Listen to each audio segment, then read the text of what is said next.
மக்களவை தேர்தல் கருத்து கணிப்பை சரியாக வெளியிட்டதாக சத்தியம் தொலைக்காட்சிக்கு அரசியல் கட்சி தலைவர்கள் பாராட்டு தெரிவித்துள்ளனர்.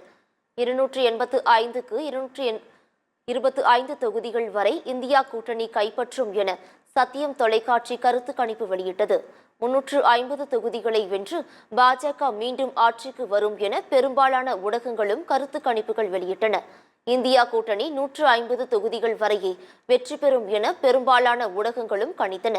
இந்த நிலையில் சத்தியம் தொலைக்காட்சியின் கணிப்பின்படி இந்திய கூட்டணி 234 இடங்களில் வெற்றி பெற்றுள்ளது.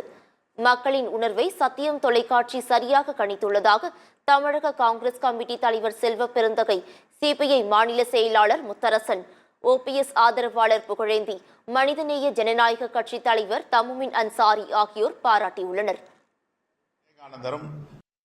சத்தியம் தொலைக்காட்சி புதுடெல்லியில் உள்ள ஆங்கில தொலைக்காட்சிகள் எல்லாம் ஒரு கருத்து திணிப்பு செய்தார்கள். சத்தியம் தொலைக்காட்சி கருத்தாக நீங்கள் சொன்னீர்கள்.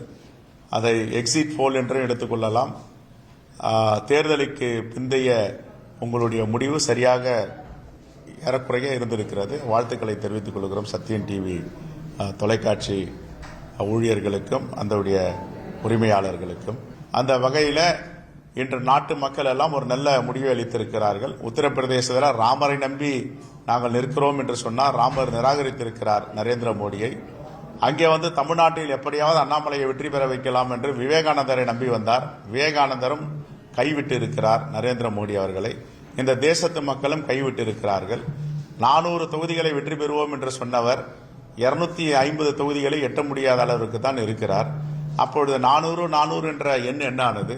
வேறே வேற்றுமை மட்டும்தான் எங்களுக்கு தெரியும், பிரிவினை மாதம் மட்டும்தான் தெரியும். மத ரீதியாக, சாதி ரீதியாக, மொழி ரீதியாக அந்த நாட்டை பிரிவினை செய்து துண்டாட வேண்டும் என்ற முயற்சி எல்லாம் இந்த தேசத்து மக்கள் இன்று தோற்கடிக்கப்பட்டு இருக்கிறார்கள்.